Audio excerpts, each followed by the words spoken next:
वहां पर बस में से उतार करके कलावा लेकर के वहां पर गोली मार दी जा रही है, लेकिन कुछ नजर नहीं आ रहा। सोच रहे कि नहीं यार, जब हमारी बारी आएगी तब हम देखेंगे।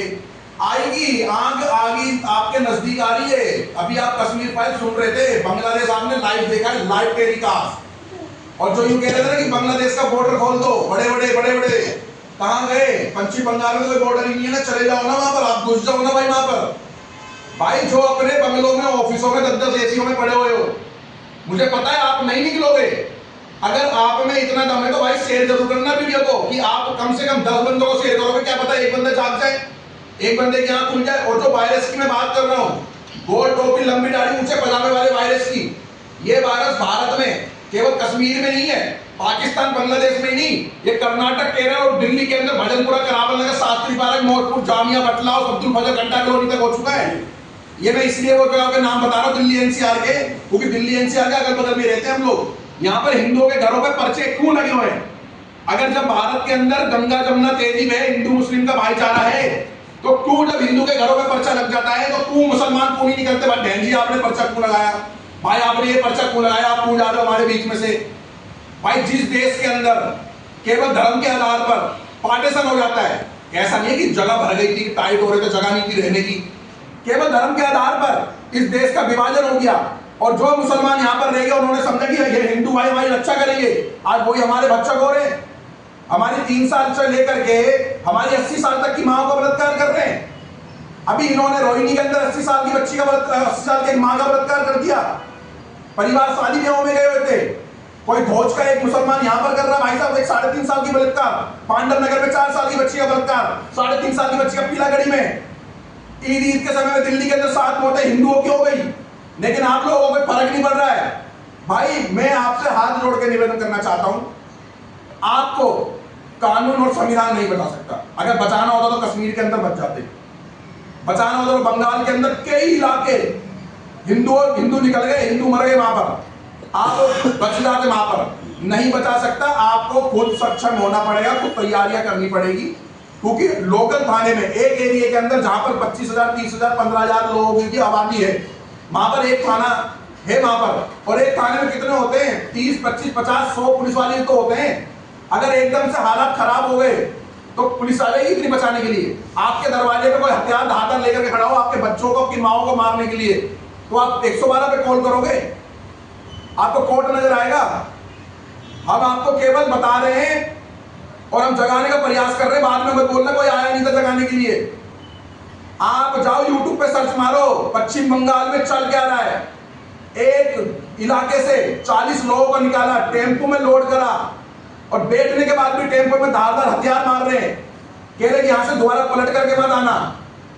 चलती हुई बसों से बहन बेटियों को फेंक रहे हैं केवल मांग का संदूक देख करके। ये वीडियो है, प्रमाण है, पश्चिम बंगाल की कहानी बता रहा हूं मैं आपको। और भारत की भूमि है, राम और कृष्ण की भूमि, जिस भूमि को 47 का एजेंडा करके गजवाए हिंद इस्लामीकरण करने की तैयारी हो रही है। बाकी आपकी इच्छा भी है, शेयर करो, कर देना। नहीं तो देश में तो हमारे चेचन हमारे बीच में पलते, चेचन वो नहीं है, चेचन हमारे बीच में पलते। महाराणा प्रताप, छत्रपति शिवाजी, संभाजी महाराज, पृथ्वीराज चौहान इस देश को अखंड भारत बनाने की लड़ाई लड़ रहे थे, चेचन हमारे बीच में पैदा हो रहे थे। जो जंगे हारी गई चेचनों के कारण हारी गई, और वही चेचन हमारे इलाके, हमारी गलियों में भी है। और वही वायरस हमारे दुकानों, हमारे मकानों पे किराए पे रहे, जो यूं बताते हैं कि शर्मा की बेटी कितने बजे जा रही है, जाटव की कितने बजे जा रही है, जाट की कितने बजे जा रही है, बाल्मीकि कितने बजे जा रही है, गुजर की कितने बजे जा रही है, ठाकुर की कितने बजे जा रही है, सारी इंफॉर्मेशन देते हैं ये लोग दुकानदार। लेकिन आपके यहाँ खुल नहीं रही है। आपको तो भाईचारे की धूल और मुरब्बा चाटने को लग रहा है। जाति बात कर दो भाई, आपके पास जो जाति बात कर दो पोट रहा है ना, उसका मुरब्बा बना करके आपस में खा जाओ। एक आधी पीढ़ी अगर नई एजुकेशन करेगी हम सनातन की कोई दिक्कत नहीं, लेकिन ये मातृभूमि, ये भारत माता बचा लो, नहीं तो रहने के लिए जगह नहीं बचेगी। मैं कह रहा हूँ 30 से 40 साल के बाद 100% इस देश में, जैसे पहले तलवार की नोक पर तलवार बना दी गई, भाई दोबारा जो असली है ना वो तो यहाँ से निकल ले, कोई दिक्कत नहीं है, वो अपना बलिदान कर दे देंगे। लेकिन जो नकली है ना वो तलवार के नोक पर तलवार कर लेंगे। भाई जागो भाई। आप देखेंगे कि जिस तरीके से हमारे साथ में जो भैया ने बताया है, और इसमें कोई बताने की किसी को बार बार ये नहीं पड़ेगी कि भाई हमारे साथ में जो चीज़ चल रही है वो किस तरीके से हो रही है। आपने देखा था कि नूह में किस तरीके से बंदी बनाया गया हम लोगों को, आपने देखा था कि पश्चिम बंगाल में हमारे साथ में क्या चल रहा है। आपने देखा कि हमारे पास में कश्मीरी पंडित जो हिमाचल से भागे थे वो किस तरीके से और क्यों भागे थे हिमाचल से, कश्मीर से।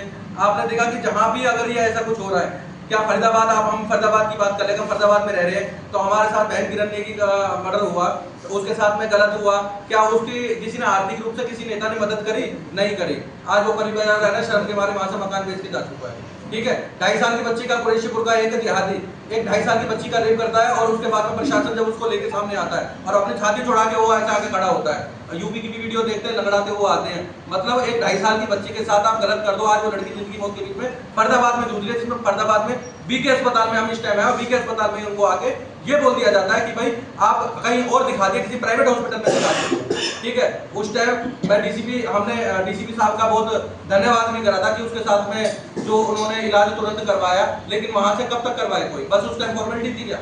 मैं डीसीपी साहब जैसे अफसर है ऐसे और भी अफसर होने चाहिए। दूसरी बात, आप आ जाओ तीसरी बात है, महावीर गली है फरीदाबाद में। महावीर गली कहाँ पे? जो आपका ये मस्जिद वाला रोड है ना, जिसको त्यागी मार्केट बोलते हैं डबुआ में, उसमें एक महावीर गली जो है उसका नाम पहले से महावीर गली था, फ्लैक्स में था, सबूत है, सारी चीज है। वो फ्लैक्स आदमी में फट गया, उसको लोहे का बोर्ड बना के लगाने लग गए, तो बस उसमें आपत्ति हो गई कि आपने महावीर गली क्यों लिखा। एफआईआर दर्ज होती है 7 लड़कों के खिलाफ। एफआईआर में क्या दर्ज लिखा होता है कि जो बोर्ड वहां पे लगा हुआ, बोर्ड की जगह गेट लगाना म्युनिसिपल पार्टी का काम है, वहां कोई गेट नहीं था। पहली बात तो उसमें ये सर्च नहीं करा गया कि आपने क्या करा है क्या नहीं करा। अधिकारों के हनन की बात बता रहा हूँ हिंदुओं के, ये हमारे फरीदाबाद के अंदर उसमें लिखा हुआ है एफआईआर के अंदर कि अपशब्द लिखे हुए हैं। क्या जय श्री राम कहना अपशब्द है? क्या महावीर गली है ना अपशब्द है? हमारे महावीर का, हमारे बजरंग बली का नाम अपशब्द है? एक तरफ प्रसाद बन रहा है, दूसरी तरफ मीट की दुकान हो रही है। क्या ये दंगा भड़काने की कोशिश नहीं थी? हम तो हर जगह से चुप बैठे हुए हैं। और मैं आप लोगों को कहूंगा भैया, आपके 800 900 ग्रुप जितने भाइयों के हैं ना, जो रोज सुबह जय श्री राम लिखते हैं, आप सब नपुंसकों, अगर आप अपने धर्म के लिए अपने रोड पे नहीं आ सकते, इससे ज्यादा मैं कुछ नहीं कह सकता। ये ग्रुपों में रोज सुबह जय श्री राम भेजने से आज फलाने ये है, आज ढीका वो है, इनसे कुछ नहीं चलेगा। जमीनी स्तर पे भैया रोड पे आओ, नहीं आ सकते तो जो काम कर रहा है उसके पीछे कंधे पे हाथ रख के बोल दो हम तेरे साथ है। नहीं कर सकते तो जो भाई मीडिया के माध्यम से आपकी बात उठा रहे हैं, इनको शेयर कर देना, कम से कम तुम्हारी बात चलेगी। और ये राधेश्याम एसएचओ साहब जो गौ तस्करों को बोलते हैं कि एक तरीके से काल जिस क्षेत्र में चले जाए वहां गौ तस्करी बंद हो जाती थी, उनको भी देखा किसी तरीके से जेल के अंदर डाल दिया गया। 3 महीने बाद की भी किसी आबिद को मारा, 3 महीने बाद कार्रवाई हुई है, पहले क्यों नहीं हुई? और दूसरी बात, अब वही एसएचओ साहब के समर्थन में सारे सनातनी भाई हैं। हम ऐसे पुलिस ऑफिसर की बड़ाई भी करते हैं और अपने पुलिस प्रशासन से कहेंगे, आपसे हाथ जोड़ के विनती है, उनके साथ न्याय किया जाए, उनको छुड़वाया जाए, उनके ऊपर झूठे मुकदमे दर्ज ना हो। अगर झूठे मुकदमे की बात है तो सबको पता है फरीदाबाद में भी और पलवल में भी। पलवल में हमने 6 से 7 गाड़ी पकड़ी तत्काल में, हमें बोल दिया जाता कि आप कोई मुकदमा नहीं दे सकते। क्या नहीं दे सकते? हाई कोर्ट का ऑर्डर है कि हम नाका नहीं लगा सकते। नाका कहाँ लगा रहे हैं? हम कहीं से आ रहे हैं, बगल वाली गाड़ी में तस्करी इतनी बढ़ रही है, हमारे सामने कोई गाय उठा के ले जा रहा है, हमने रोकने का प्रयास किया, उसने हम पे गोली चलाई, क्या हमने उसकी जाके मुकदमे की? हमारे साथ अनहोनी बीत रही है, अगर हम उसको लिख के दे रहे हैं तो क्या ये गलत है? आप ये देखो कितने मुद्दे हैं, हम कहीं भी नहीं बोल सकते, अपनी आवाज नहीं उठा सकते। और ये पश्चिम बंगाल नहीं है, ये तो आपका फरीदाबाद है। पश्चिम बंगाल तो शुरुआत है, अब ये जगह जगह अंत होगा। अब जगह जगह देखना क्या होगा। हमारी सरकार है, फिर भी हम बात नहीं उठा पा रहे। अब इससे ज्यादा मैं कुछ नहीं कह सकता, ज्यादा शेयर मारना बात को नहीं। बड़े भाइयों, अभी भाई ने बात रखी कि भाईचारा निभा रहे हैं। मैं पूछ रहा हूँ भाईचारा है कहाँ? भाईचारा है कहीं इनके पास? ये भाईचारा दिखाते हैं कहीं? इनका तो सीधा सीधा वसूल है। इनको कोई भी ओहदा देखो, इनको कोई भी ओहदा दे दो, ये उन्मादी ही निकलेंगे। जिस घर में खाएंगे उसकी बर्बादी ही निकलेंगे। सांप को दूध पिलाने से उसने कब अपनी फितरत बन ली है? इनकी खाल उतारने की देर है, ये जिहादी ही निकलेंगे। इनका किसी से कोई मकसद नहीं होता। ये तो अपनों के सगे नहीं हुए, हमारे और आपके तो सगे होंगे कहां से? मैं मेवात से बिलोंग करता हूं। मेवात की धरती पर जो खून की धाराएं हमने देखी है ना, शायद ही किसी ने देखी हो। जरूरत नहीं है किसी को बंगाल देखने की, कश्मीर देखने की, पाकिस्तान देखने की, अफगानिस्तान देखने की, बांग्लादेश देखने की। अरे अपने नजदीक में 60 किलोमीटर दूर जाकर के मेवात देखो, पता लग जाएगा कि रंग होता क्या है, इनके चेहरे कैसे होते हैं। तो मेरा तो सबसे ये निवेदन है कि निकलो घरों दुकानों से, जंग लड़ो हैवानों से। इन हैवानों से जंग लड़नी पड़ेगी और बताना भी पड़ेगा। और अपनी बहन बेटियों की सुरक्षा के लिए पुलिस पर भरोसा कब तक करोगे? पुलिस प्रशासन पर भरोसा? भाई पैदा तुमने किए तो रक्षा तुम्हें ही करनी पड़ेगी, किसी और ने पैदा नहीं किए बच्चे।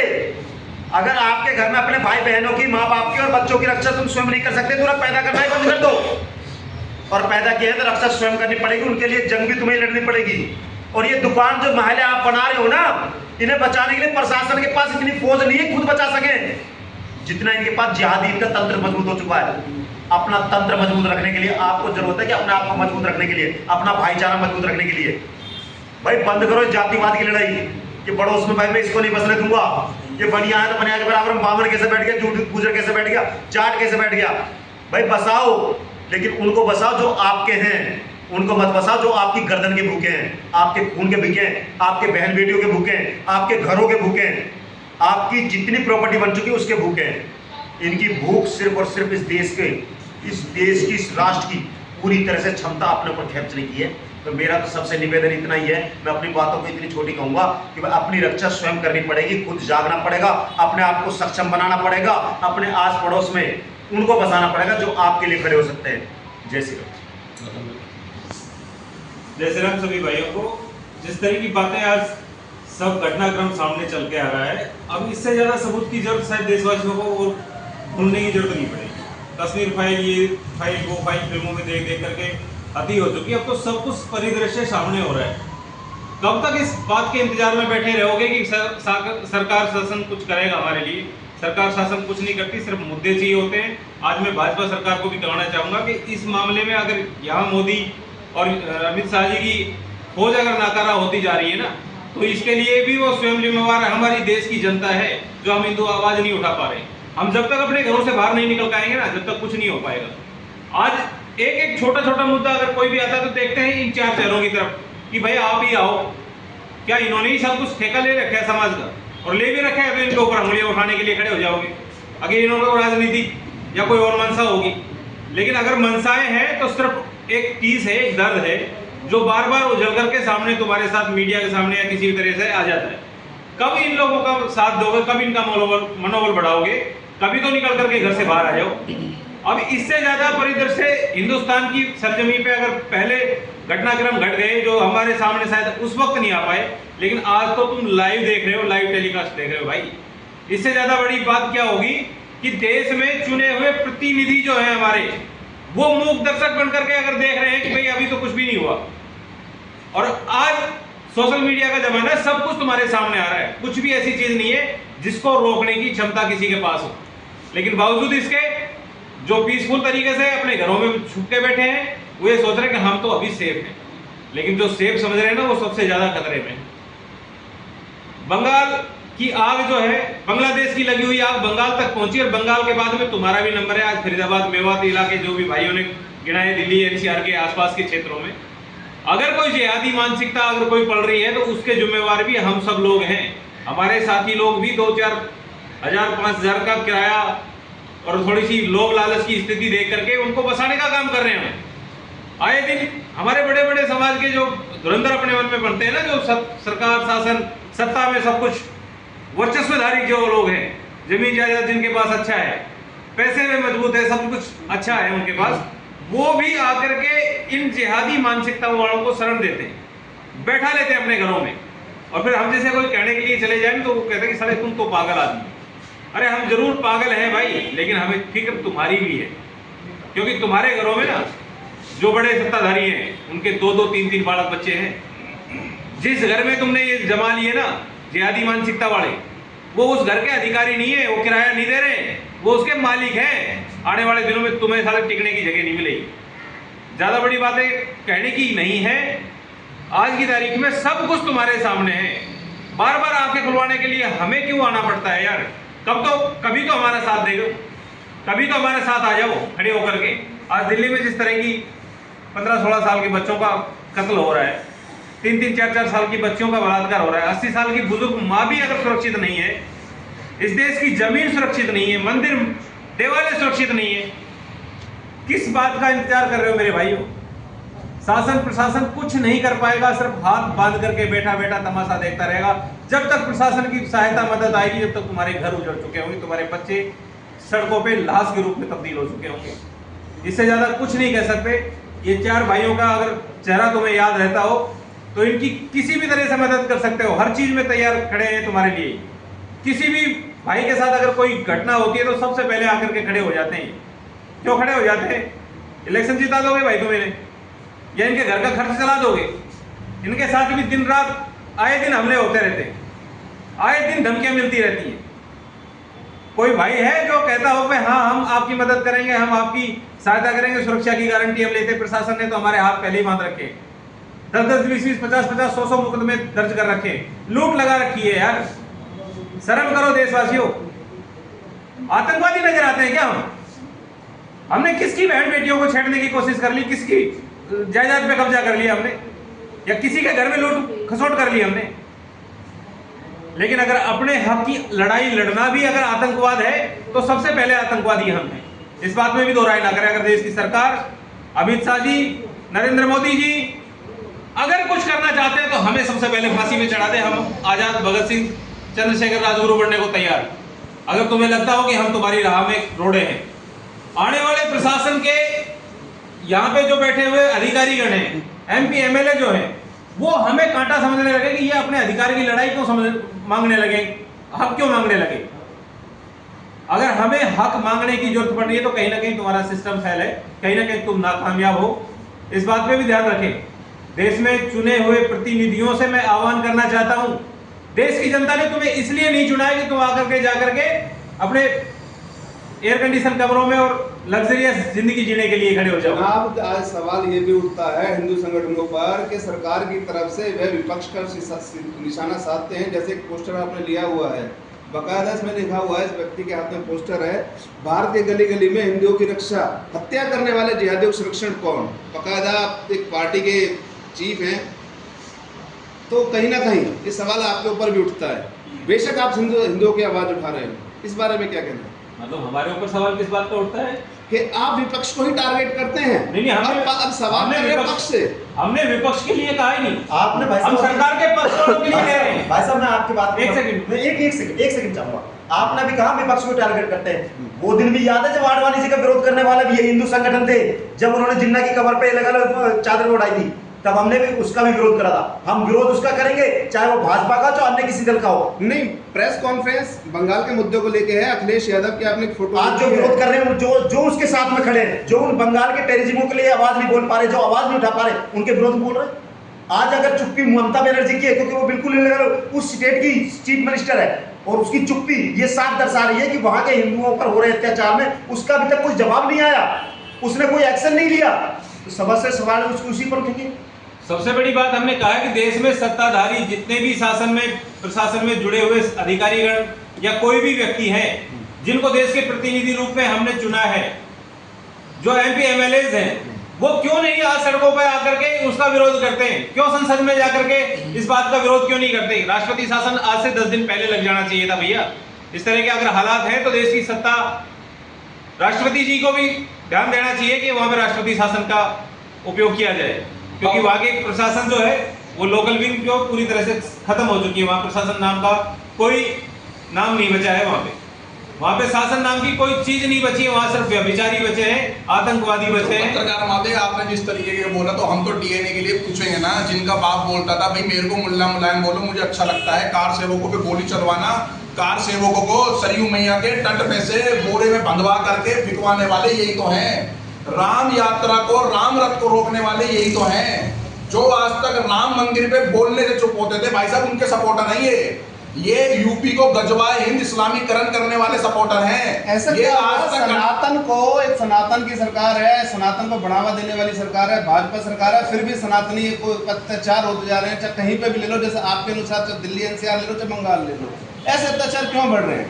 और जैसे दिल्ली में सरकार चेंज हुई, केजरीवाल से सरकार भाजपा की सरकार आई, और तो मामला कुछ ज्यादा आने लगे। पत्रकार महोदय, ऐसा होता है इस देश के अंदर कानून थोड़ा सा लचीला है। जो BNS तैयार करा, अच्छे बेहतर कानून तैयार करें, 2-4 कानून और भी ऐड कर देते। अगर मैं बैंक से लोन ले रहा हूं तो भैया मेरा भाई होना लोन भरेगा। अगर मैं लोन ले रहा हूं तो सूद समेत भरेंगे ना, तो मौत का बदला मौत होना चाहिए। आप समझो बात को, माओ के बच्चे उजाड़ दिए जा रहे हैं। अभी वाल्मीकि समाज के बच्चे मार दिए दिल्ली में, इन्होंने जाटव समाज के बच्चे मार दिए। जो जानते हैं ना, हिंदू जातियों में बटा हुआ है, बिल्कुल जातियों में बटा हुआ है। एक हमारे बीच का ठेके समझे, मैं जिस जाति का व्यक्ति हूँ, पुनीत भाई जिस जाति का व्यक्ति है, पंकज भाई जिस जाति का व्यक्ति है, रतन भाई यादव समाज के यादव जाति के व्यक्ति है। एक बात बताओ, अब चार व्यक्तियों ने चार जात बता दी, हिंदू में बिल्कुल बता दीजिए, हम चारों अलग है। तो एक है भाई साहब, हम कह रहे हैं जो हमारे जाति का ठेकेदार है, अगर मैं किस जाति का हूं, मेरी जाति का ठेकेदार बनकर के आता है, ये तो पता करो वो ठेकेदार आया कहां से। कहीं वो ठेकेदार ठेला तो लेकर के नहीं आया 2-4 पेटी का भर करके और बोल रहा है कि मैं तुम्हारे साथ हूं और हमें जातियों में बांट रहा है। और जात बिरादरी के रोहित गुजर मारा गया, इसी की बोल करके गोली मारी, सुमित गुजर मारा गया चौथे पुश्ते पर, 17 बार बाहर करा गया धार हथियार से। कहां गया गुजर समाज जो आए दिन रील डील डालता है, बड़ी बड़ी थार BMW जेगुआर से उतरती हुई पाउडर वाली बॉडी? कहां गया भाई जो यूं कहता है छोरे गुजर के कदर बचा देंगे? है कोई बोल रहा है कि छोरी ठाकुर के ले जाएगा, भाई चल क्या रहा है? जातियों के आधार पे बट गए हैं और जब पिस रहे हैं एक तरह से। पिस रहे नहीं है, बिल्कुल कुचले जा रहे हैं, कुचले, क्योंकि जाति की बात आती है। कोई ठेकेदार जो ठेकेदार हमारी जो ठेकेदारी करता जातियों की, वही ठेकेदार नजर नहीं आते। जाटव समाज के 2 बच्चे मारे गए दिल्ली के अंदर, भाई कहां गए वो ठेकेदार जो ये कहते हैं भाई हम जय भीम। भीम समझ आता है भाई, हम भी कहते हैं जय भीम बोल देंगे, बाबा भीमराव अम्बेडकर साहब को हम भी मानते हैं, लेकिन मीम केस हो जाएगा। कहां गए वो ठेकेदार? उसके घर को नहीं पहुंचे, साक्षी घर को नहीं पहुंचे। 42 चाकू मार दिए थे भाई साहब दिल्ली के अंदर। क्या भाई साहब किसका नाम? भाई साहब समझो, जागो और यूनाइटेड हो जाओ, एक साथ हो जाओ, चाहे पार्क में हो, गली में हो, मार्केट में हो, चाहे स्कूल में हो, कॉलेज में हो, चाहे कहीं पर भी हो आप भाई साहब, यूनाइटेड हो, एकता की बात करो। रोज एक हिंदू को बोले भाई जातिवाद में सबसे पहले सनातन सर्वोपरि है, सनातन सबसे पहले है भाई साहब। 1-2 साल 10 साल के लिए जातियों का ना बक्सा साइड में रख दो, बच जाओगे, नहीं तो मैं कह रहा हूं पतन देखोगे अपनी बच्चियों का। जैसे हम आज कुर्सी पे बैठे ना, इसी तरीके से कोई जिहादी हमें कुर्सी पे बांधेगा और हमारे सामने हमारी बहन और बेटियों का बलात्कार करेगा। भारत में देखा जा रहा है, मैं बांग्लादेश के अंदर और मैं पश्चिम बंगाल में बता रहा हूं, जैसे ये 20-20, 50-50 घुस रहे, 6 साल की बच्ची पीछे है, पीछे माँ कह रही है अपने कपड़ों पैर उतार दिए, मेरे बलात्कार कर रहे, मेरी बच्ची का बलात्कार न करे। माँ के बाद भी उस बच्ची का बलात्कार कर रहे हैं जिहादी। ये तुमने बसा रखा वायरस बगल में, सबके सब टारगेटेड हो। हम जिंदा हिंदू हैं, हमारे आधार कार्ड पे एक ही बाप का नाम लिखा है, तभी सच बोल रहे हैं। जिनके आधार कार्ड पे 10 बाप के नाम लिखे हो ना, वो चुप रहो, वो शांत रहो, डरपोक बुज़दिलो कायरो तुम चुप रहो। लेकिन हम तो ऐसे बोलेंगे और सच बोलेंगे, और सच की सजा अगर भगत सिंह, राजगुरु, सुखदेव जैसी फांसी होती है ना, तो कल नहीं अभी दे भाई, हमें जीने की इच्छा नहीं है ऐसे मुर्दों के बीच में। अगर सैटेलाइट से देखेंगे ना, तो भारत के अंदर सबसे ज्यादा सनातनियों की चलती फिरती आपको जिंदा लाशें दिखेगी, जिन्हें कुछ मतलब ही नहीं है भगवानों के आगे। ए वैष्णो माता, ए सरस्वती माता, ए काली माता, ए गंगा माता, ए महादेव का भीड़ मांग रहे हो क्या? जो खाटू साहब करके ड्रामा करते हो, तुम पागल हो क्या? मैं खाटू साहब जी से कहना चाहता हूं और मातृभूमि अपने भगवानों से कहना चाहता हूं, सनातनी उसी सनातनी की मदद कर, उसी सनातनी को धन दौलत शोहरत दे, उसी सनातनी को सुख शांति दे जो सनातन की बात करता है। खाटू जी पे गए, खाटू जी से मांग लिया, या दिल्ली के अंदर खाटू श्याम जी का जागरण बंद करवा दिया, कोई भी लीडर नहीं आकर खड़ा हुआ वहां पर। कहां गए जो 5-5, 6 बस ले जा रहे हैं महीने भर में? अरे बस खाटू श्याम को जी की जरूरत नहीं है। मैं आपको बता दूं 15 साल बाद, 20 साल बाद आपकी बस और आपकी कारों में लोहे की जाली लगेगी मथुरा वृंदावन जाने के लिए। इतने पत्थर पड़ेंगे जैसे कश्मीर में पड़े लगे हुए हैं। आप तो जाग जाओ भाई साहब, कब जाओगे? हाथ जोड़ के मिलती है भैया, चरणों में लग ना भाई, चरण की छूटे तुम्हारे, जाग जाओ और बचा लो अपने आप पे। हम तो पागल है, पागल ही अच्छे हैं। कम से कम ये लगा ले जवाब तो दे देंगे, बुढ़ापा आने के बाद या परलोक में जाने के बाद जवाब तो दे देंगे। बच्चों को ये तो नहीं रहेगा कि हमने कुछ करा नहीं। हम वो बच्चे, अगर हमारे बच्चों पे कोई पीड़ा भगवान ना करे ऐसी आई, अगर उन्हें 10 साल बाद 20 साल बाद सोचना पड़ेगा, वो जवाब तो देंगे पड़ोसियों को कि हमारे जो पूर्वज रहे वो लड़े। अरे तुम क्या जवाब दोगे? कायर हिंदू जब तक घर से नहीं निकलेगा और जब तक ये अपने पड़ोस के हिंदू की पीड़ा को नहीं जानेगा और इन जिहादियों से जब तक आवाज उठानी शुरू नहीं करेगा, इन्हें घरों से बाहर निकालेगा, तो उनके बच्चे यही कहेंगे कि तुम कायर थे, तुम चुपे रहे घरों में, तुम डरे रहे और तुमने आवाज नहीं उठाई। हमें तो उन पे गर्व है कि जिन्होंने हमारे लिए आवाज तो उठाई। अगर आज हम 3% से जिस दिन 10% आवाज उठाने वाले हो जाएंगे ना, इस देश की स्थिति बदलने लग जाएगी। फर्क इतना ही, पत्रकार साहब लास्ट बात बोल के खत्म करूंगा। अगर हम चिल्लाए, जो भाई चिल्लाए सनातन धर्म के लिए, गौ माता के लिए लड़े, भाई साहब उनके तो फोटोओं पे माला लगाएंगे, और जो नहीं लड़े ना, जो बिन लड़े मर गए, उन पे धिक्कार, उनकी मां फोटो पे भाई जूते चप्पल की फोटो लगेगी। जय श्री राम, जय गौ माता की, भारत माता की। और मेरा तो सबसे निवेदन है भाई, एक निर्दोष व्यक्ति जिसने सबसे ज्यादा गौ माता बसाई, आज मैं अगर ये आवाज हरियाणा सरकार तक पहुंचे तो मेरा निवेदन है उस व्यक्ति को रिहा करो। उसने निर्दोष को आपने जेल में डाल रखा है। एक मोनू भाई के लिए मेरा सबसे निवेदन है उसके बारे में सोचो।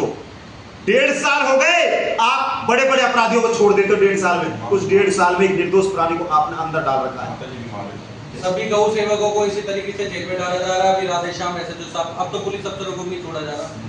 हम CM साहब से विनती करेंगे, अगर भगवान की आप पूजा करते हैं, अगर आपके अंदर थोड़ा सा भी दिल दरिया है और गौ माता की आप पूजा करते हैं, गौग्रास निकालते हैं अपने घर में, अच्छे कामों में, बुरे कामों में, सब कामों में, किसी का क्रियाक्रम हो जाता है तब भी गौग्रास निकाला जाता है, श्राद्धों में निकाले जाते हैं, तो उनकी तरफ देखते हुए एक ये मोनू भाई और ये राधेश्याम SHO साहब, इनको जल्दी से जल्दी रिहा करें, जेल से बाहर करें। जय श्री